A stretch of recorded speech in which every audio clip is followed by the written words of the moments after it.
So lads, Tuesday packs have become the new big thing in my team. Heck, for me they're the most hyped. Even the Monday leaks are more freaking hyped than the Thursday leaks. And we have got 6, and I mean 6 legitimately great players coming in my team tomorrow. So the first player we're going to be looking at is my old GOAT, Nick Batum. Nick Batum is that freaking dude, lads. Trust me, he is that dude this year. So Nick Batum stats-wise isn't great, but he already comes with a good 3-ball, so it's going to be way better now, obviously, going up to Amethyst. Animations are pretty nice, but he comes with Jordan dribble style as well. I think if you got Sapphire Nick Batum, he becomes a competent defender with a much better 3-point shot. And his release, while not as good as previous years, is not bad at all. So Nick Batum has got a pretty okay release. When he's wide open, he will hit. It's a very kind of easy, I know I airballed that shot there, but it's a very easy green window spot, but it does look weird and it's kind of slow. The one good thing about Nick Batum is that even though he is 6'8", he does have a massive player build. In terms of hot zones, he's pretty much guaranteed to have him from the corner. Fadeaway is not the greatest in the world, but he's going to be a good defender who's going to occasionally hit a jump shot. I think out of all 6 of these cards, it's highly likely that Nick Batum ends up being the worst, and it just shows how great these 6 cards we're getting tomorrow are. Then we are going to be getting Ousmane Dieng, who I'm telling you guys might be the best small forward in my team. One of the best power forwards as well, probably. So if you look at Dieng's stats, sure, they're not great, but he's going to get more than good enough defense because he's supposedly meant to be like Nick Batum, which means they're going to make him a really good defender. As well as that, he's got his own release on normal pro dribble style, which is not terrible, but his own release. And he's 6'10" with a 7'2" wingspan at the small forward position, lads. The only other 6'10" small forward right now that's competent is Robert Horry. And trust me, this guy might be even better than Horry. So even his low overall card in the game has a release like this. Are you going to green every shot with him? No. He's at a 63 ball with this card here. But if that 3-ball suddenly goes up into close to 80, with this release on a guy that's as big as he is, lads, what we're in for is something crazy. His leaner is okay. I wouldn't actively go for it if you're using him at a 63 3-ball, but it's there if you need it. The release, though, is so good. His player build is nice. He's going to play lanes at an elite rate. He's way taller in-game than the Jabari Smith we'll see later. I probably wouldn't use him as power forward just because of his skinny player builds, but this guy is going to easily be one of the top 4 or 5 small forwards in the game. He's not going to be Scotty good, but I mean, he has potential to be number 2. He may not get reached there, but he has that potential. After that, we're looking at Jason Richardson and Bennedict Mathurin. So with Mathurin, he's we know he's this unbelievable shooter. I'll show you in a little bit what his release is actually like. And then with Jason Richardson, he's going to be an unbelievable dunker as well. Mathurin has a low dunk rating of 70 on his main card. But if he's being compared to Jason Richardson, we can expect that dunk somewhere close to 90. I don't think either of these guys can be best defenders in the world, but both of these guys are going to be absolute chicken men and are probably going to dunk the ball really, really, really well. So Jason Richardson is someone that is going to be money off the catch. When he's wide open, he's going to hit everything. We're looking at Vince Carter 2.0, a release that might be easier to green than Vince Carter, as well as that he's going to be out here dunking on everybody. So one of the best dunk animations I've seen in the game. Dribble style, it's probably pro.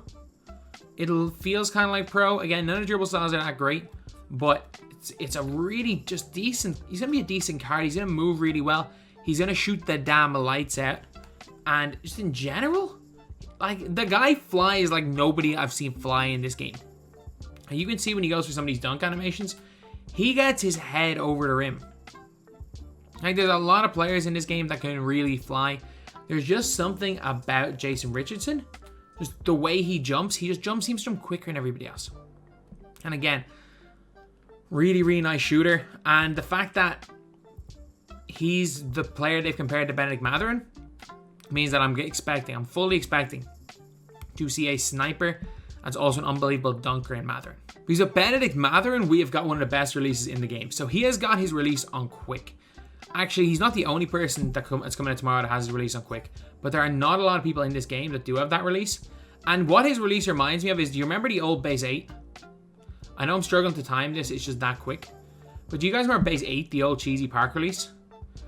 Bennedict Mathurin base Benedict Mathurin upper. If you guys remember like Brandon Roy back in the day, when in 2k19, when he used to have this like base 8 release where you kick your feet up really high and it was really fast, it kind of reminds me of base 8. It's obviously not as quick as base 8 was back then, but like this release on very quick is going to be scary. It's going to be scary. Like, I don't know what's like on normal, but like look, he's got a long wingspan, huge player build. The guy is 6'7". He comes with the normal leaner on quick, which is even more dangerous because it's easier to time and you get way more space off it. And that if he ends up getting, let's just say, an 88, 89 3 ball, and while he's not going to get like the 95 dunk that Jay Rich is going to get, but let's just say he gets an 85 driving dunk with a solid 3 ball, and in terms of dribble style, not that bad. Dunk animations are basic. If he gets those quick drops, oh, we could be looking at the damn best. Like, we could genuinely be looking at a card that trumps Michael Jordan and Jaylen Brown, which we could be looking at the new best shooting guard in the entire game, which is kind of crazy. But that is how high that I rate this Benedict Mathurin card.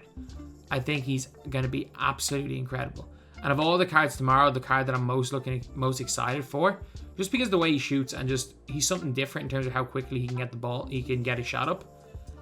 He might be the card tomorrow that I'm most looking forward to of everybody. So yeah, let's just green one. And now I'm struggle. There we go. Then we got Chris Bosh and Jabari Smith. Now, these two guys could not be more different in-game.